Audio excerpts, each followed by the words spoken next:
জি sir. সুপ্রিয় শিক্ষার্থীবৃন্দ, আসসালামু আলাইকুম। নিশ্চয় যে যেখানে আছো ইনশাআল্লাহ ভালো আছো। আমিও তোমাদের দয়ায় আল্লাহর রহমতে ভালো আছি। তো ক্লাসের ধারাবাহিকতায় আমরা আজকে আবার হাজির হয়েছি তোমাদের সামনে। তো আজকে আমরা দেখে আসি, তাহলে আমরা সোজা ক্লাসে যাই, সরাসরি ক্লাসে চলে যাই, দেখে আমাদের ক্লাসের আজকের আলোচ্য সূচিতে কি কি আছে। আজকে আমাদের মনে হয় 12 নম্বর ক্লাস।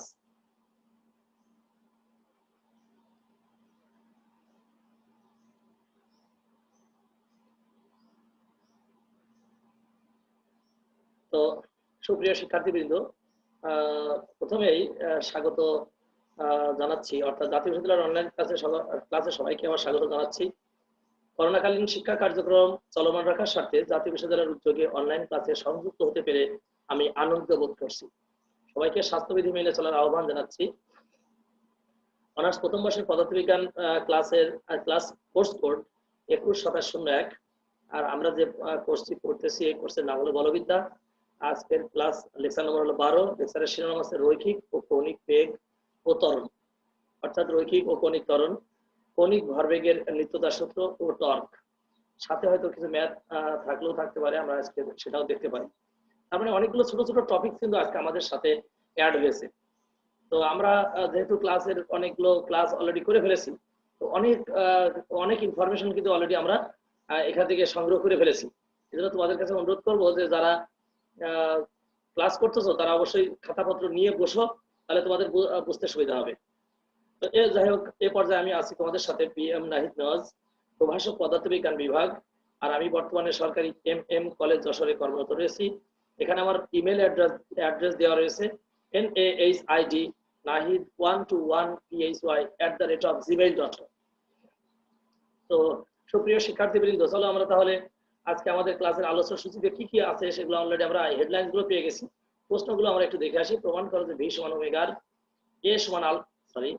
a সমান আলফা আর 2 নম্বর হলো কৌণিক ভরবেগের নিত্যতা সূত্র প্রতিপাদন করতে হবে। দেখাও যে 3 নম্বর কোশ্চেন, দেখাও যে কোনো বস্তুর উপর ক্রিয়াশীল টর্ক কৌণিক ভরবেগের পরিবর্তনের হারের সমান। তাহলে আমরা এই যে 3টা বা 4টা ইনফরমেশন আছে, এগুলো আমরা আজকে আস্তে আস্তে ক্লাসের মধ্যে দেখার চেষ্টা করব। তো চলো তাহলে চলো আমরা ক্লাসের মধ্যে যাই। প্রথমে তো V সমান ওমেগা আর দেখে আসি। V সমান ওমেগা, প্রমাণ করো যে V সমান ওমেগা এবং A সমান আলফা। তো আমরা একটা একটা করে দেখি, প্রমাণ করতে হবে যে V সমান ওমেগা। প্রথম তো V সমান ওমেগা আর আমরা দেখি, তারপরে A সমান আলফা আমরা হয়তো যাওয়ার চেষ্টা করব। আমরা এই V সমান ওমেগা যাওয়ার আগে এই V কারে বলে, ওমেগা কারে বলে, এই দুইটা জিনিস যদি আমরা জানতে পারি, তাহলে অ্যাটলিস্ট আমাদের প্রমাণ করতে খুব বেশি কষ্ট হবে না। খেয়াল করে শুধু আমার কথা কি বুঝতে পারছো তোমরা? জি স্যার, বুঝতে পারছি। ধন্যবাদ তোমাকে। তাহলে এবার আমরা সোজা চলে যাই V সমান ওমেগার। ভিটা কি? ভিটা আছে রৈখিক বেগ আর ওমেগা আছে কৌণিক বেগ। রৈখিক বেগ এবং কৌণিক বেগের মধ্যে একটা সম্পর্ক প্রতিস্থাপন করতে বলেছে। প্রশ্নটা কিন্তু এভাবেও আসতে পারে, রৈখিক বেগ ও কৌণিক বেগের মধ্যে সম্পর্ক প্রতিস্থাপন করো। আবার কোশ্চেন আকারে আসতে পারে V সমান ওমেগা। তাহলে আমাকে যখন যে আকারে কোশ্চেনটা আসবে সেই আকারে আমাকে আসলে খেয়াল করে দেখতে হবে যে আসলে কোন আকারে কোশ্চেনটা এসছে। তাহলে আমরা প্রথমত এই দুইটা জিনিসের সংজ্ঞা শিখবো। সংজ্ঞা প্রথমে কৌণিক বেগের দেওয়া রয়েছে। আমরা জানি একক সময়ে কোনো কণা যে কৌণিক দূরত্ব অতিক্রম করে তাকে কৌণিক বেগ বলে। আমরা যদি এখানে একটু এখানে একটা চিত্র আছে, তোমরা চিত্রটা একটু খেয়াল করতে পারো। এই দেখো তীর চিহ্ন, একটা তীর চিহ্ন দেখো বৃত্তের বাইরের উপর বরাবর দেওয়া রয়েছে। এটা কিন্তু আসলে ত্রিমাত্রিক ডাইমেনশন, তো এটা আঁকানো যায় না। এই যে তীর চিহ্নটা, এটা মূলত ধরে নাও এখান থেকে ওই স্ক্রুর মতো উপরের দিকে। তো এই যে স্ক্রুর মধ্যে ওইখানে যে ঘূর্ণন, এই যে মধ্যে যে ঘূর্ণন, কোণের মধ্যে যে ঘূর্ণন, এটাকে বলা হয় ওমেগা। আর আমরা যে এখানে ওমেগা দিচ্ছি, এটা আসলে ওমেগা না, এটা থিটা। কিন্তু টোটালটা হচ্ছে ওমেগা। আমার ভালো করে খেয়াল করো, এখানে এই ওমেগাটা কিন্তু টোটালটা। কিন্তু আর এই যে কোণটা, যদি আমি কোণের কথা আলাদা করে চিন্তা করি, তাহলে কিন্তু এটা থিটা। এটা কিন্তু তোমারই না, ওমেগা না। ওমেগাটা হচ্ছে কিন্তু টোটালটা। খেয়াল করো, এই বিন্দু থেকে শুরু এসে আবার এই বিন্দুতে, অর্থাৎ ওইটার ঘূর্ণন টোটাল। আমরা যদি এরকম একটা চিন্তা করি, তোমরা মুড়ি খাও, যেটা মুড়ি খাওয়ার যে ঠোঙা, ওই ঠোঙার ওই কোণার ভিতরের পাটের ভিতরে যে কোণটা, ওইটাকে বলে কোণ, এই ওমেগা। তাই বলেছে একক সময়ে কোনো কণা যে কৌণিক দূরত্ব অতিক্রম করে, ওই যে ঠোঙ্গার মুখে দেখো, ঠোঙ্গার যে চোং, ওই চোংটা আছে টোটাল দূরত্ব ভিতরেরটা অতিক্রম করতে কৌণিক বেগ বলে। ওমেগা সমান, ওমেগা দ্বারা প্রকাশ করা হয়, তাহলে ওমেগা সমান থিটা বাই টি বলতে পারি আমরা। ওমেগা সমান থিটা বাই টি। আর ওই থিটার মানটা যদি আমরা বসাই দিই, যে থিটার একটা মান আছে, থিটা সমান যে কৌণিক দূরত্ব অতিক্রম করে থিটা সমান আমরা জানি এটা 2 পাই। কিভাবে খেয়াল করো, টোটাল একটা বিন্দু থেকে ঘুরে যদি আবার এক বিন্দুতে আসে 360 ডিগ্রি কোণ অতিক্রম করে, আর 360 ডিগ্রি মানে হলো 2 পাই। কি এই পর্যন্ত বুঝতে পেরেছো সবাই? জি স্যার, বুঝতে পেরেছি। এটা একটা নরমাল ব্যাপার, যে তুমি যদি কোণের কথা চিন্তা করো তাহলে কোণের ভিতরে যে যতটুকু দূরত্ব অতিক্রম করবে সেটাই বলেছে যে একক সময়ে কোনো কোণা যে কৌণিক দূরত্ব অতিক্রম করে, অর্থাৎ ওই যে মধ্যে যে কোণায় যে কোণটা তৈরি করে, আমরা এখানে সংক্ষেপে লিখতে পারতাম থিটা সমান ওমেগা সমান থিটা বাই টি। ওই থিটার মান হলো 2 পাই। তাহলে আমরা এখান থেকে বড় হাতের টি এর মানটা বের করে রাখবো, টি সমান 2 পাই বাই ওমেগা। এটাকে আমরা এক নম্বর ইকুয়েশন দিয়ে রাখি। দেখি তারপরে তার পরবর্তীতে আমরা কি করতে পারি। এবার আমরা ভি এর সংজ্ঞা শিখবো। আমাদের ওমেগার সংজ্ঞা শেখা শেষ, এরপর আমরা চলে যাব সরাসরি ভি এর সংজ্ঞায়। ভিটা কি? রৈখিক বেগ। তাহলে আমরা দেখি রৈখিক বেগ কারে বলে। খেয়াল করতে হবে, রৈখিক বেগ কৌণিক বেগ ছিল কোণে, আর রৈখিক বেগ হলো বৃত্তের ব্যাসার্ধ বরাবর। খেয়াল করো, যদি আমরা ওই চিত্রটা দেখে আসি, চিত্রটা দেখে এই দেখো, অর্থাৎ যে জায়গা থেকে যদি আমরা আমাদের মতন করে যদি বলি কেন্দ্রমুখী যে বল আছে সেটাকে যদি বিচ্ছিন্ন করে দেওয়া হয়, এখান থেকে এই পর্যন্ত যে ব্যাসার্ধ আছে এটা যদি ছিঁড়ে যায়, তাহলে ওই বস্তু বা কণাটা যেদিকে যে দূরত্ব বরাবর চলে যায়, যে স্পর্শক বরাবর ক্রিয়া করে, তার নাম হলো রৈখিক বেগ। এই দেখো স্পর্শক বরাবর ক্রিয়া করেছে, আচ্ছা না স্পর্শক বরাবর?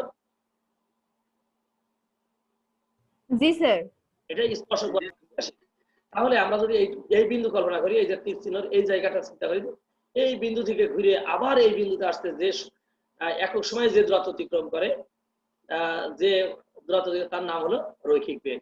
দেখে আসি কি লেখা আছে। আমরা জানি আমরা যে একক সময়ে কোনো কোণা বৃত্তপথ বরাবর যে দূরত্ব অতিক্রম করে তাকে রৈখিক বেগ বলে। এটা ভি দ্বারা প্রকাশ করা হয়। তাহলে আমরা অনায়াসে লিখতে পারি ভি সমান বৃত্তের পরিধি বরাবর যে দূরত্ব অতিক্রম করে, বৃত্তের পরিধি মানে 2 পাই আর। তাহলে আমরা অনায়াসে লিখতে পারি ভি সমান 2 পাই আর বাই বড় হাতের টি। এই বড় হাতের টি কিন্তু পর্যায়কাল, অর্থাৎ এর পুরোটুকু কিন্তু পর্যায়কাল বলি আমরা। একটা পূর্ণ দোলন সম্পন্ন করতে যে সময় লাগে তার নাম বলছি পর্যায়কাল।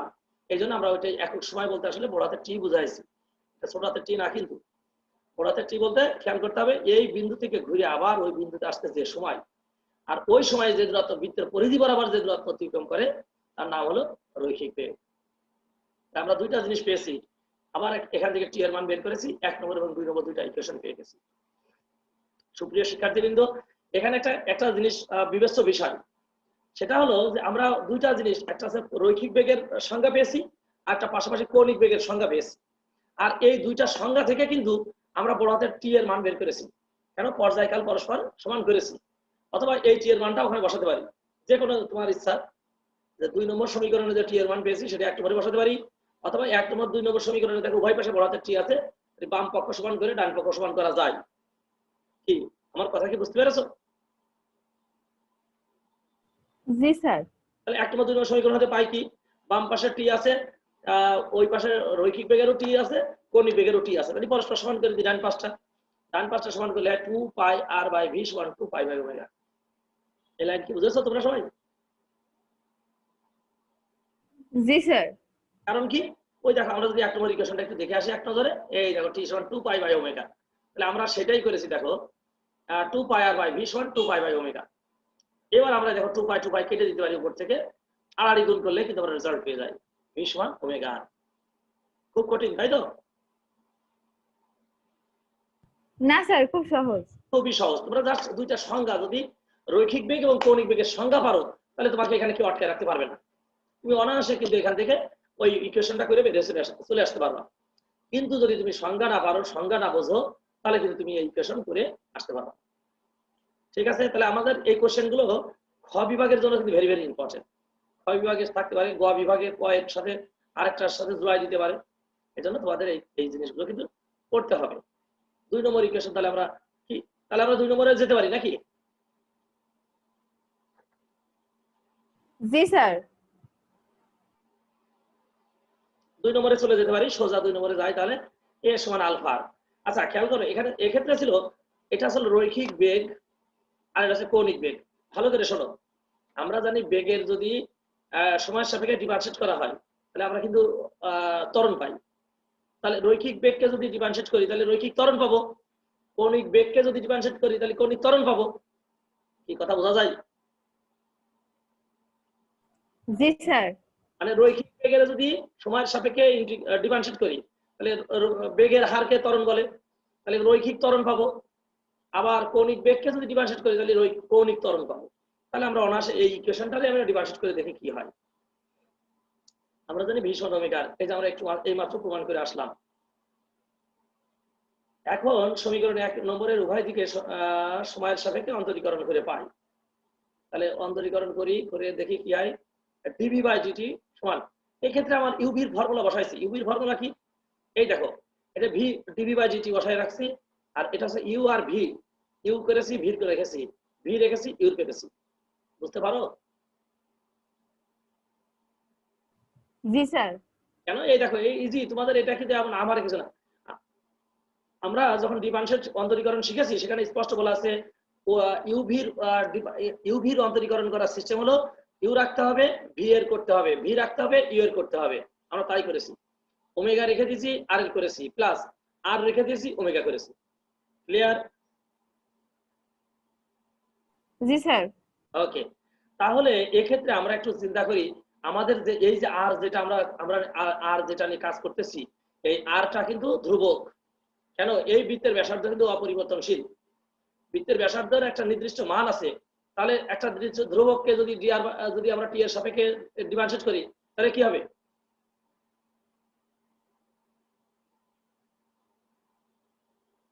বলো, একটা ধ্রুবককে যদি ডিফারেন্সিয়েট করি তাহলে কি পাবো?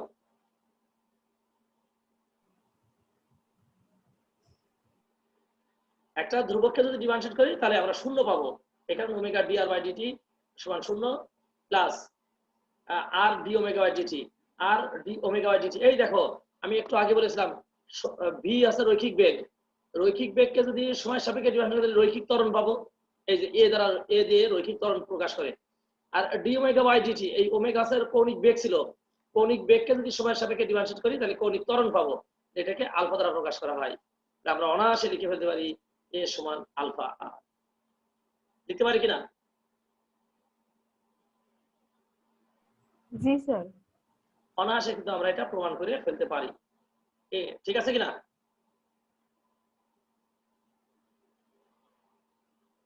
জি স্যার। স্যার একটা প্রশ্ন ছিল। বলো। স্যার এই প্রশ্নটা যদি আসে তাহলে শুধু এইটুকু করলেই হবে? আচ্ছা, এটা এটা আমি বলতাম তোমাকে, একটু ওয়েট করো।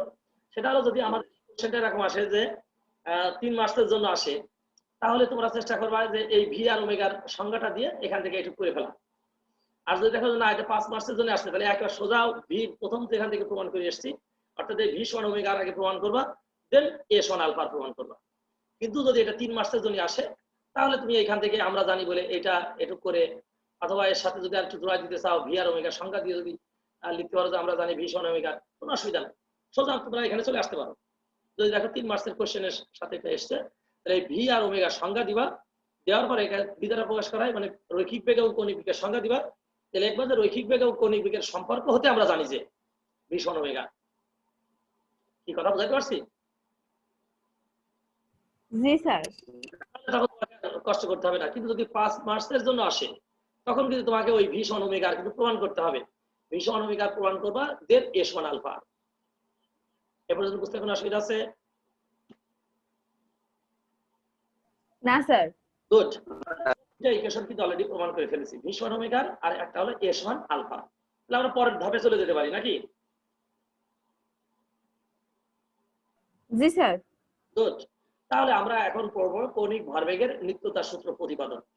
আসলে কৌণিক ভরবেগের নিত্যতার সূত্র রৈখিক ভরবেগের নিত্যতার সূত্রের মতোই আমরা অলরেডি রৈখিক ভরবেগের নিত্যতার সূত্র কিন্তু প্রতিপাদন করেছি ক্লাসে, ঠিক কিনা? জি স্যার। মনে আছে কি তোমাদের? আর আছে গুড, অল্প অল্প। মনে রাখলে হবে। এখন আমরা কৌণিক ভরবেগের নিত্যতার সূত্র প্রতিপাদন করব। তাহলে দেখে আসি কৌণিক ভরবেগের নিত্যতার সূত্র জানার জন্য আমাকে কি কি প্রসেস অবলম্বন করতে হবে। আমরা ওইখানে শিখছিলাম। তাহলে আমরা এখন দেখে আসি, আমরা জানি টর্ক টাউ সমান I G omega by DT. কোথা থেকে পেলাম? আমরা পরবর্তী ধাপেই কিন্তু আমাদের প্রমাণটা আছে। আমরা একটু এটা পরে দিলে হয়তো সুবিধা হতো। আমরা সোজা জানি এটা আমরা এর আগেও শিখেছি, টর্ক সমান টাউ সমান I G omega by DT, অর্থাৎ টাউ সমান আই আলফা। আমরা কোন একটা ক্লাস হয়তো প্রমাণও করবো, হয়তো এই ক্লাসে না হলে পরের ক্লাসে প্রমাণও করবো টাউ সমান আই আলফা। আলফার মানটা ডি ওমেগা বাই ডিটি, একটু আগে দেখেছি আলফা সমান ডি ওমেগা বাই ডিটি। তাহলে আমরা দেখে আসি, আইটাকে আমরা ইংলিশের মধ্যে নিয়ে গেছি, অন্তরীকরণের মধ্যে নিয়ে গেছি। তাহলে টাউ সমান D by DT I omega. আর আমরা জানি আই ওমেগা সমান কৌণিক ভরবেগের একটা সূত্র জানি, এল সমান আই ওমেগা। তাই যদি আমরা জানি, তাহলে আমরা অনায়াসে কিন্তু আমরা এবার এটা করে ফেলতে পারি। কিভাবে? আমার বলেছে কৌণিক ভরবেগের নিত্যতার সূত্র। এই যে কৌণিক ভরবেগ অলরেডি চলে এসছে। তাহলে নিত্যতা মানে কি? নিত্যতার রৈখিক ভরবেগ বলা আসলে বাহ্যিক বল স্থির থাকলে, বাহ্যিক বল যদি প্রয়োগ না করা হয়, তাহলে আমরা এখন এখানে আমরা টর্ক নিয়ে কাজ করি। কৌণিক ভরবেগে টর্কের একটা প্রভাব আছে। ওইখানে ছিল বাহ্যিক বল, আর এখানে হচ্ছে বাহ্যিক টর্ক। তাহলে আমরা যদি বলতে পারি বা প্রমাণ করতে পারি যে বাহ্যিক টর্ক স্থির থাকলে কৌণিক ভরবেগের কোনো পরিবর্তন হবে না, তাহলে দেখে আসি ওই যে টাউ সমান 0, টাউ সমান 0, ডিএল বাই ডিটি। তাহলে আমরা অনায়াসে এল সমান ধ্রুবক লিখতে পারি। কিভাবে এল সমান ধ্রুবক লিখতে পারি বলতে পারবা?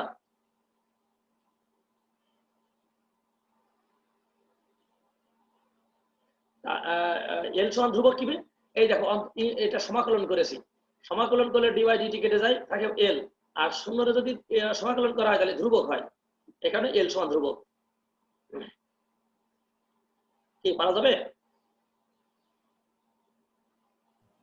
জি স্যার। কি তোমরা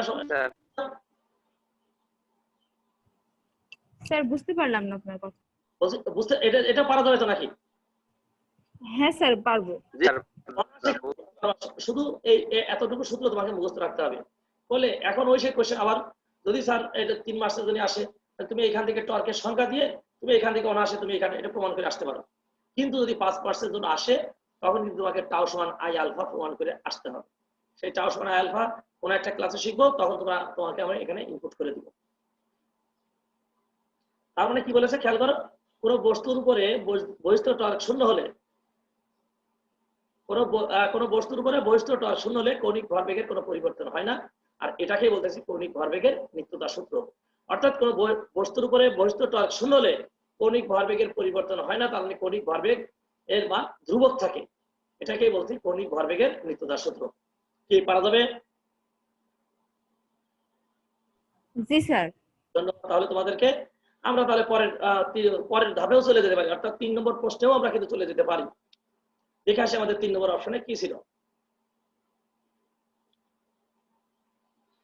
দেখা যাচ্ছে কোন বস্তুর উপরে ক্রিয়াশীল টর্ক কৌণিক ভরবেগের পরিবর্তনের হারের সমান।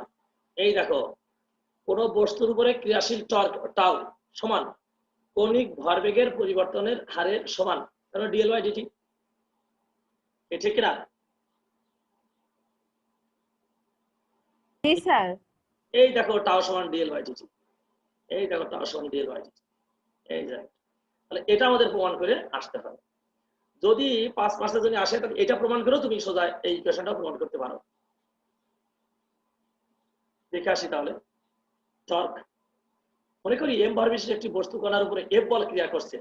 বস্তু কণার বেগ যদি ভি হয়, তাহলে আমরা অনেক আগে থেকেই জানি এফ সমান এম এম এ, এগুলো আমরা জানি না। এফ সমান এম এ, এফ সমান এম, এফ সমান ডি বাই ডিটি। তারপর আরো কিছু ইকুয়েশন আমরা এভাবে প্রমাণ করে ফেলতে পারি, জি বাই ডিটি সমান এম ভি। কেন? এফ সমান ডি বাই ডিটি সমান এম ভি। দেখো, বস্তুর ভরবেগের পরিবর্তনের হার উহার উপর প্রযুক্ত বলের সমানুপাতিক। আমরা কিন্তু এই ইকুয়েশন, এই সংজ্ঞা কিন্তু আমরা জানি। নিউটনের দ্বিতীয় সূত্র থেকে আমরা জানি যে বস্তুর ভরবেগের পরিবর্তনের হার, এই দেখো ভরবেগ, ভর আর বেগ পরিবর্তনের হার মানে ডি বাই ডিটি। তাহলে ভরবেগের পরিবর্তনের হার উহার উপর প্রযুক্ত বলের সমানুপাতিক। এই যে প্রযুক্ত বলের সমানুপাতিক, কিন্তু আমরা সমান চিহ্ন দিয়েছি। আমরা এর আগে এটা প্রমাণ করে দেখাচ্ছি যে এটা সমান চিহ্ন দেওয়া যায়। অর্থাৎ ওইখানে কে এর মান পাওয়া যায়, কে একক বলের সংখ্যা থেকে কে এর মানটা অপসারণ করা যায়। এই কারণে আমরা সোজা এখানে সমান চিহ্ন দিয়েছি। কি আমি কথা বুঝাতে পারছি? জি স্যার। গুড। তাহলে এখন এইবার কিন্তু তোমাদের কনসেন্ট্রেশনটা রাখতে হবে, কারণ এখান থেকে টর্কে যেতে গেলে আমাকে একটু কষ্ট করতে হবে। টর্ক জানি আমরা, টর্ক তাও সমান আর ক্রস এফ। তাহলে আমরা দেখো এর সামনে কিন্তু ক্রস করতেছি, ভালো করে এটা খেয়াল করতে হবে কিন্তু, আর ক্রস এফ দেখেছো পেয়েছি। এই দেখো এর আগে ক্রস চিহ্ন দিয়েছি একটা, আর আর আর ভেক্টর বসাইছি সমান এই পাশে, তাহলে R cross D by DT M V. এই লাইন সবাই বুঝতে পেরেছো কিনা? স্যার বুঝতে পারছি। মানে উভয় পাশে আর ক্রস দিয়ে গুণ করেছি, অর্থাৎ আর ক্রস এই পাশেও আর ক্রস, আর কিছুই করিনি, দুই পাশে আর ক্রস দিয়ে গুণ করেছি। তাহলে এবার আমরা এটা এখানে স্যার বলো। স্যার যদি এফ ক্রস আর লিখতাম তাহলে কি কোনো সমস্যা হতো? সমস্যা তো না, কিন্তু দিক ভিন্ন হয়ে যেত। ও আচ্ছা আচ্ছা, এই জন্য আমরা সবসময় আর ক্রস এফ লিখছি। টর্ক হলো ভেক্টর রাশি, সুতরাং তাকে টর্ক সমান টাও সমান আর ক্রস এফ। কিন্তু আমরা যদি এফ ক্রস আর দিতাম, তাহলে আমরা যদি ঘড়ির কাঁটার দিকে চলছিলাম তখন বিপরীত দিকে চলে যাবো, অথবা ঘড়ির কাঁটার বিপরীত দিকে চলছিলাম ঘড়ির কাঁটার দিকে চলে যাবো, আমরা দিক ভিন্ন হয়ে যাবে টর্কে। কথা বুঝাতে পারছি? জি স্যার বুঝতে পারছি। ক্রস যে সমান যা, যে ক্রস আই সমান তা না, মাইনাস এসে যায় বা প্লাস এসে যায়, দুটোর যে কোনো একটা উল্টো পাল্টা হয়। তাহলে আমরা এই ইকুয়েশনটাকেই আমরা লিখতে পারি টাও সমান R cross D by DT into M V, পারি কিনা? জি স্যার। টাও সমান আর ক্রস এফ, আমরা মানে কিছুই করিনি আসলে, এখানে জাস্ট টাও এর মানটা বসাইছি, টাও সমান আর ক্রস এফ এই মানটা আমরা বসাইছি, আর কোনো কাজ করিনি। ওকে, 2 নম্বর ইকুয়েশন পেয়ে গেছি অলরেডি। তাহলে আমরা আবার জানি এল সমান আর ক্রস আর প্লাস পি, জানি এটা আমরা। জি স্যার। এল সমান আর ক্রস পি, অর্থাৎ কৌণিক ভরবেগ এর সংজ্ঞা থেকে আমরা এটা জানি, কৌণিক ভরবেগের এল সমান এম ভি আর, এম ভি সমান পি আর এই যে আর। তাহলে আমরা একটু একটু উভয় পাশে কিন্তু অন্তরীকরণ করেছি, ডি বাই ডিটি, এই দেখো কিছুই করি, D by DT L D by DT R cross P. এবার দেখো আবার সেই ইউ ভি এর ফর্মুলা, এটা ইউ এটা ভি, আর যদি ডিএল বাই ডিটি রয়ে গেছে, থাকুক ডিএল বাই ডিটি বাম পাশে। তাহলে এটা যদি আমি আর রাখি, দেখো R cross D by DT to P, তাহলে এটা যদি এটাকে যদি ভি ধরি, এটাকে যদি ইউ ধরি, আগে ইউ এর করেছি অথবা ভি এর করেছি একই কথা, প্লাস পি রেখেছি আর এর করেছি। কথা বুঝতে অসুবিধা হচ্ছে? না স্যার। এই জায়গাটা যদি তোমরা বুঝতে পারো, তাহলে তোমাদের এই ইকুয়েশনের আর কোনো অসুবিধা নাই। অসুবিধা নাই বলতে তুমি অনায়াসে কিন্তু এই ইকুয়েশনটাও কিন্তু তুমি প্রমাণ করে ফেলতে পারবা। তুমি খেয়াল করো, এখানে আমরা ডিএল বাই ডিটি বাম পাশে রেখে দিয়েছি, আর আর ক্রস পি কে প্রথমে আর রেখেছি, পি এর করেছি, প্লাস পি রেখেছি আর এর করেছি, কিন্তু এই ক্রস চিহ্নগুলো কিন্তু ক্রস চিহ্নের জায়গায় রেখে দিয়েছি। পরের লাইনে চলে যায় সোজা, আমরা জানি ভি সমান D R by DT, R D P by DT জানি D by DT to MV. কেন? পি সমান এমভি, একটু আগে বলেছিলাম পি সমান এমভি, এই দেখো সে এমভি। কি আমার কথা কি বুঝতে পেরেছো? জি স্যার। এই মানটা আর কিচ্ছু না, এই মানটা যদি আমরা বসাই, তাহলে এই দেখো আর এর মান বসাইছি R cross D by D to, এই পি এর মান দেখো এমভি, এই দেখো পি এর মান এমভি, এই যে ডি বাই ডি সমান এমভি, এই এমভি, প্লাস এই পি এর মান আছে এমভি, এই দেখো পি এর মান এমভি আছে, সেই এমভি বসাইছি, আর ডি আর বাই ডি সমান ভি এটা বসাই রাখছি। কি ক্লিয়ার? জি স্যার। কিছুই করিনি, জাস্ট আমরা দুইটা মান বসাইছি, একটা হচ্ছে পি এর মান বসাইছি এমভি, আবার এই পাশে পি এর মান বসাইছি এমভি, আর এই ডি আর বাই ডি সমান ভি বসাইছি, কারণ বেগের হারকে সরণের হারকে বেগ বলে, এই জন্যই এই আর ভেক্টরে D R by R D by D সমান ভি। আচ্ছা, তাহলে তোমাদের মনে একটা প্রশ্ন কিন্তু এখন জাগতে পারে, স্যার একটু আগে যখন আমরা একটু আগের পৃষ্ঠায় চলে যাই, আগের একটা কাজ একটা করেছিলাম সেটা একটু যেতে হবে, এই জায়গায় ডিআর বাই ডিটি স্যার শূন্য বসালেন, আর ওইখানে স্যার ডিআর বাই ডিটি এর মান শূন্য বসালেন না কেন? এই দেখো ডিআর বাই ডিটি সমান শূন্য, এটা কিন্তু ব্যাসার্ধ ছিল, ব্যাসার্ধ 10 মিটার বা সেন্টিমিটার, কিন্তু এই ক্ষেত্রে কিন্তু এটা একটু খেয়াল করে দেখো, এটা কিন্তু একটা ভেক্টর, এটা সরণ ভেক্টর বলি আমরা, আর এই সরণ ভেক্টরকে ডিফারেন্সিয়েট করলে বেগ পাওয়া যায়, এই কারণে আমরা ওই এটাও শূন্য হবে না। তবে শূন্য যদি বসাতামও, কারণ ভেক্টর যদি নাও করে যদি আমরা এর মান যদি শূন্য বসাতাম, তাও ইকুয়েশন একই থাকে, অর্থাৎ এই ডিআর বাই ডিটির মান যদি আমরা ধ্রুবক, আর এর মান যদি ধ্রুবক ধরে যদি এটা শূন্য বসাতাম, তাও এই ইকুয়েশনের কোনো পরিবর্তন হতো না, করা যেত বা করা যায়, অসুবিধা নাই। তাহলে আমরা পরের লাইনে পেয়ে গেছি ডিএল বাই ডিটি সমান R cross D by DT MV, plus M V cross V. তোমাদেরকে এক্ষেত্রে একটু নোট দিতে হবে। এই যে নোটটা বলতে এই যে দুইটা একই ভেক্টরের সম ভেক্টরের ক্রস গুণফল কি হয় এটা কি তোমরা বলতে পারবা? আমরা কিন্তু ক্লাসে শিখেছি 1 2 নম্বর কি 3 নম্বর ক্লাসের ওইদিকে আমাদের মনে আছে কিনা ওই ক্লাসগুলো আমরা কিন্তু এটা শিখেছি যে সম ভেক্টরের দুটি সম ভেক্টরের ক্রস গুণফল সবসময় কত হয় বলতে পারবা? শূন্য। শূন্য। গুড। ওই যে আমরা শিখেছিলাম I cross I, J cross J, K cross K সমান শূন্য ধরেছিলাম না পেয়েছিলাম। কেন? ফর্মুলাটা খেয়াল করো, ভি ক্রস ভি সমান V dot V sine 90 degree. এরকম ছিল না? সরি, হ্যাঁ, ভি ক্রস যেহেতু সমভেক্টর তাহলে সাইন 0 ডিগ্রি, সাইন 0 ডিগ্রির মান হচ্ছে 0, এই কারণে পুরোটা হলো 0। আমরা কিন্তু কোনো একটা ক্লাসে কিন্তু এটা শিখেছি। তোমরা এটা যদি ক্লাস থেকে ক্লাস দেখো ভালোভাবে তাহলে কিন্তু তোমরা বুঝতে পারবা। এছাড়াও তোমরা কিন্তু ওই যে এ ক্রস বি এর ফর্মুলা যেরকম আছে I J K A X A Y A J B X B Y B J, এরকম করেও যদি তোমরা বসাই করতে পারো, এই ভি ভেক্টরের মান যদি ধরো V X I plus V Y J plus V Z K, আবার এই ভেক্টরের মান V X I plus V Y J plus V Z K, এটা যদি আই জে কে ফরম্যাট যেটা আছে এ ক্রস বি এর ফর্মুলা যেটা আছে তোমরা যদি ওই ফর্মুলার উপরেও বসাও তাও কিন্তু শূন্য হবে। কি কথা বুঝাইতে পারছি আমি? জি স্যার, বুঝতে পারছি।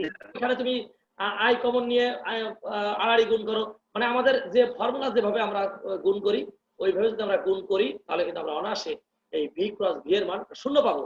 আর শূন্যর সাথে এম এর গুণ করলে আবার শূন্য, সুতরাং ওই পার্টটাই শূন্য, অসুবিধা নাই। এই কারণে ডিআর বাই ডিটি এর মান যদি শূন্য বসাতাম তাতে এই ইকুয়েশনের কোনো প্রভাব পড়তো না। তবে না বসানোই উত্তম, কারণ যেহেতু এটা অবস্থান ভেক্টর, এর মান আছে আর সমান X I plus Y J plus Z K something, তিনটা অক্ষ বরাবর এর কিছু মান আছে, এই কারণে এটা না বসানোই উত্তম। আমরা জানি ভি ক্রস ভি সমান শূন্য, এই যে ডান পাশে আমি সাইড নোট দিয়েছি, তাহলে আমরা যদি এটা বসাই তাহলে আমরা অনায়াসে শূন্য পেয়ে যাচ্ছি, এই পুরো মানটা শূন্য। তাহলে এখানে R cross D by DT into M V কিছুই করে নিয়ে বসা সোজা রেখে দিয়েছি এটা। তাহলে চলো যাই পরের ইকুয়েশনটা দেখে। তোমরা এখানে একটা কাজ কিন্তু আমরা এটা করেছি, এই যে এল এর মান কিন্তু এখনো পর্যন্ত এই ডিএল বাই ডিটি এটা কিন্তু রেখে দিয়েছি, এর কোনো মান কিন্তু কিছু বসাইনি, আমরা শুধু ডিএল ওই এল এর ডিফারেন্সিয়েট করে কিন্তু মানটা বসাচ্ছি। এই কারণে বারবার তোমরা যদি এটা তুলতে চাও তুলতে পারো, না তুললে কোনো আপত্তি নাই, একই ম্যাথমেটিক্স করে আসতেছি। কারণ যদি তোমরা এই পাশ তুলতে চাও তুলতে পারো, না যদি তুলে একবারে করে আসো তাতেও কোনো সমস্যা নাই, একবারে সমান চিহ্নের সাথে একটানা সমান চিহ্ন দিয়ে ডান পাশে করতে হবে, তবে তুলে ফেললে ভালো হয়, কোন সময় আমার ভুল হওয়ার সুযোগ থাকে। ওকে, তাহলে আমরা দেখি D by DT into L R D by DT MV ওই ইকুয়েশনটা তুলেছি, আর কিছুই করিনি। তাহলে আমরা অনায়াসে ওখান থেকে একটা সিদ্ধান্ত পৌঁছাতে পারি R cross D by DT into MV, এটাকে আমরা 3 নম্বর ইকুয়েশন বলতেছি। আর এই 3 নম্বর ইকুয়েশনটা আবার কোন একটা ইকুয়েশনের সাথে মিল আছে, 2 নম্বর ইকুয়েশনের সাথে কিন্তু আমাদের মিল আছে। তাহলে 2 নম্বর ও 3 নম্বর সমীকরণতে পাই। তাহলে 2 নম্বর সমীকরণটা দেখে আসি। ওই দেখো 2 নম্বর সমীকরণ আমরা এখান থেকে কাট করে নিয়ে আসছি, তাও সমান R cross D by DT into MV. এই দেখো dl by dt সমান r cross d by dt into mv, r cross d by dt into mv। এখানে আসলে ভেক্টর চিহ্ন দেওয়া, এখানে ভেক্টর চিহ্ন দেওয়া নাই, এটা তোমরা একটু দিয়ে নিবা আসলে। এইবার যে কাজ করো 2 নম্বর এবং 3 নম্বর সমীকরণে দেখো ডান পাশটা সমান আছে, এই ডান পাশটা সমান আছে, আমরা বাম পাশ পরস্পর সমান করতে পারি অনায়াসে, কিন্তু আমরা লিখতে পারি তা সমান dl by dt, আর কোনো অসুবিধা থাকার কথা না, dl by dt সমান তাও। কি বুঝতে পেরেছো কিনা সবাই? জি স্যার।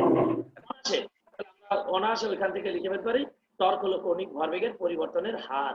তোমরা এটাকে বাম পাশে নিয়ে যাও, তাহলে টর্ক এই পাশে যদি যায়, এটা যদি এই পাশে যায় তাহলে টাও সমান ডিএল বাই ডিটি, আর ডিএল মানে এল হলো কৌণিক ভরবেগ, তাহলে কৌণিক ভরবেগের খেয়াল করো কৌণিক ভরবেগের পরিবর্তনের হার, এই যে L by DT, DL by DT খুব ক্ষুদ্র কৌণিক বেগের ক্ষেত্রে, ক্ষুদ্র কৌণিক ভরবেগের ক্ষেত্রে ডিএল বাই ডিটি লেখা যায়, ডিএল লেখা যায়, আর ওই ক্ষুদ্র কৌণিক ভরবেগের ইকুয়েশনটাই ডিএল বাই ডিটি লিখতে হয়।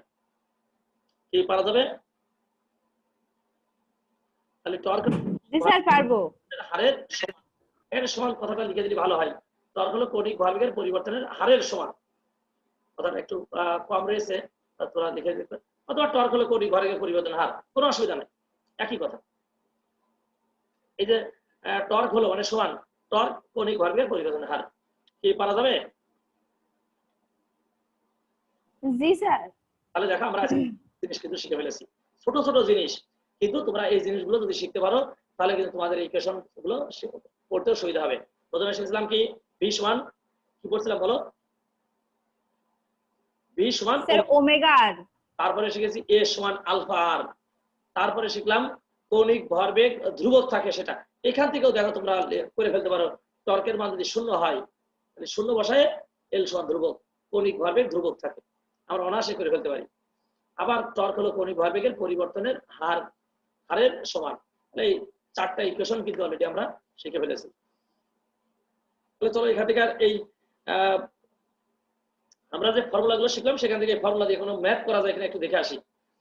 দেখি একটি কণা 1.5 মিটার বৃত্তাকার পথে প্রতি মিনিটে 100 বার আবর্তন করে, এর রৈখিক বেগ কত হবে? ওই যে রৈখিক বেগ ভি সমান ওমেগা আর, আমরা ওই ফর্মুলায় যেতে পারি কিনা এটা একটু ট্রাই করতে হবে।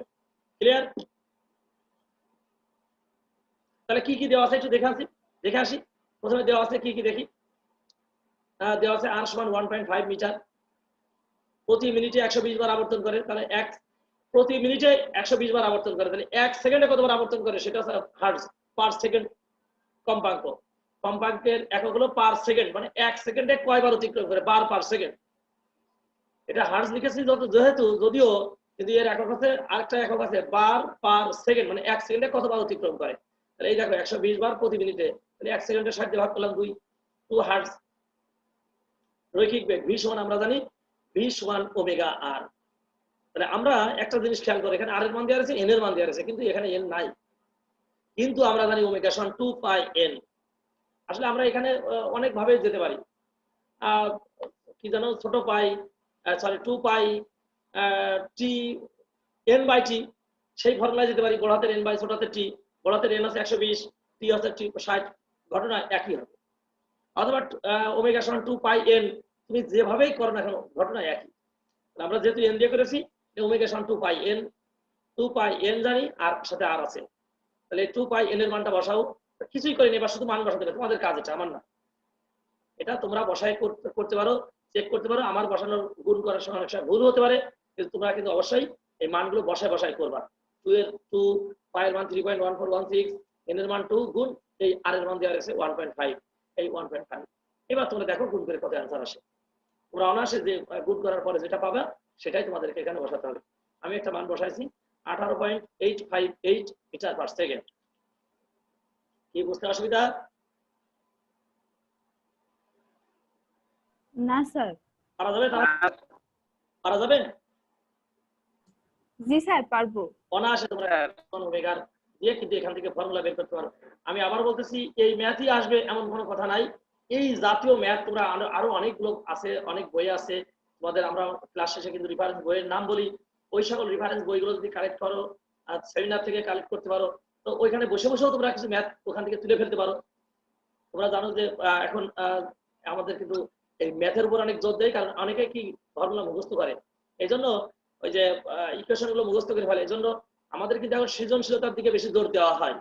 সে ছাত্র বই পড়ে কিনা, বইয়ের দিকে তাকে মনোযোগী করার জন্য কিন্তু আমরা এইখান থেকে যখন আমরা কোশ্চেন করি তখন কিন্তু আমরা ফর্মুলার পাশাপাশি এই ফর্মুলা রিলেটেড কিন্তু ম্যাথ আমরা এখান থেকে কোশ্চেন আকারে করে থাকি। ফলে স্টুডেন্টদের ওইটার সাথে তাদের সামঞ্জস্যতা আসে, যে না যেটা পড়েছি তার পাশাপাশি ওই ম্যাথগুলো যদি সে করতে থাকে তাহলে কিন্তু সে অনায়াসে কিন্তু ওইটার উপরে দখল আয়ত্ত তার কিন্তু বেড়ে যায়। কি কথা ঠিক আছে না? জি স্যার। গুড। এবার তাহলে আমরা দেখি আর এরপরে আমাদের কি আছে।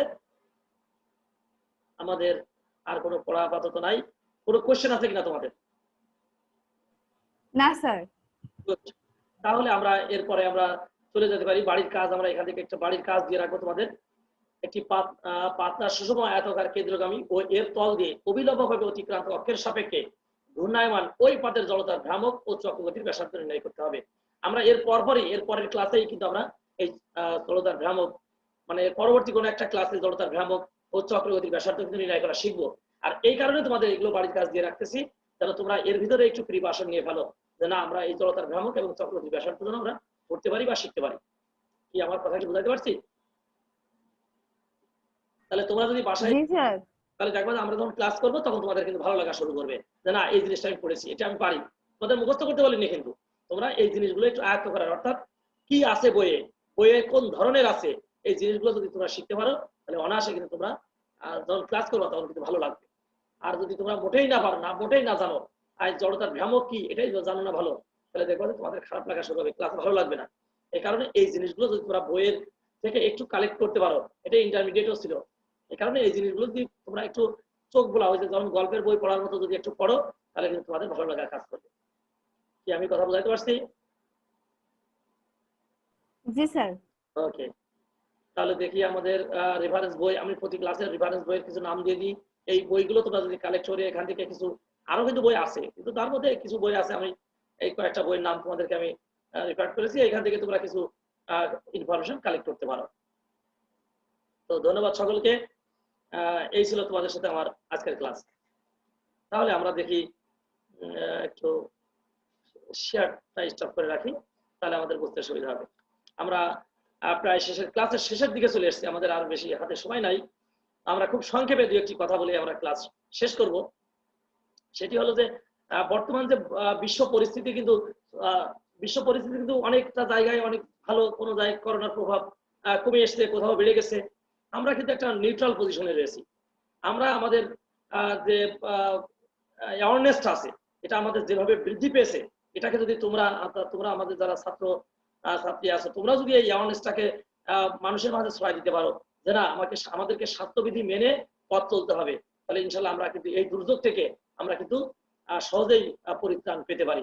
আর একটি কথা না বলে, স্বাস্থ্যবিধি মেনে চলার পাশাপাশি তোমাদেরকে অনুরোধ করবো, প্রতিদিন অন্তত 1 ঘন্টা সূর্যের রোদে তোমার গাটাকে ঘামাতে হবে। সেটা অন্য বিভিন্ন ভাবে হতে পারে। সূর্যের আলো বলতে সকাল 8টা থেকে বিকাল 4টা, এই যে সময়টা, সেদিন আমি একটা ওই যে টক শোতে দেখলাম যে তারা বলছে সকাল 8টা থেকে বিকাল 4টা, একটা ডাক্তার বলছেন যে এই সময়ের মধ্যে যদি তোমরা একটু রোদে যেতে পারো, হাঁটাহাঁটি করতে পারো, চলাচল করতে পারো, তাহলে তোমাদের শরীরে কিন্তু ভিটামিন ডি যে ঘাটতি আমাদের শরীরে আছে, এটা কিন্তু ফিল আপ হয়ে যাবে। মনে রাখো, করোনা রোগের একমাত্র প্রতিষেধক, মানে অনেকটা রিমুভ করতে পারে তোমাকে কিন্তু এই ভিটামিন ডি এর যদি ঘাটতি না থাকে, অর্থাৎ ভিটামিন ডি এর ঘাটতি যদি তোমার শরীরে থাকে, তাহলে কিন্তু তোমাকে সহজেই সে করোনা কিন্তু তোমাকে কাবু করতে পারে। আর যদি আমরা আমাদের অ্যাওয়ারনেসের মধ্য দিয়ে আমরা রোদে থাকতে পারি, ভিটামিন ডি ঘাটতি বা ভিটামিন সি জাতীয় খাবার বেশি করে খেতে পারি। আমাদের কাগজে লেবু কিন্তু খুব দাম কম, প্রতিদিন যদি আমরা ওই রোদের থেকে এসে যদি একটু কাগজে লেবু দিয়ে খাই, একটু হালকা গরম পানি করে কাগজে লেবু দিয়ে একটু গড় করে খাই, তাহলে কিন্তু আমরা অনায়াসে কিন্তু এখান থেকে পরিত্রাণ পেতে পারি। তোমাদেরকে অনুরোধ করবো তাহলে স্বাস্থ্যবিধি মেনে, আর যদি বাইরে আসতে হয় স্বাস্থ্যবিধি মেনে অবশ্যই বাইরে আসবে, মাস্ক পরিধান করবে। তো যাই হোক, আর আমি একটু বলি যে করোনার মধ্যে পড়ালেখাটা একটু চালিয়ে নাও, তাহলে তোমাদের যদি যে ঘাটতিটা থাকবে, এই ঘাটতিটা কিন্তু তোমরা ফিল আপ করতে পারবা। সবাই ভালো থেকো, সুস্থ থেকো, সবাই সবার জন্য দোয়া রেখো।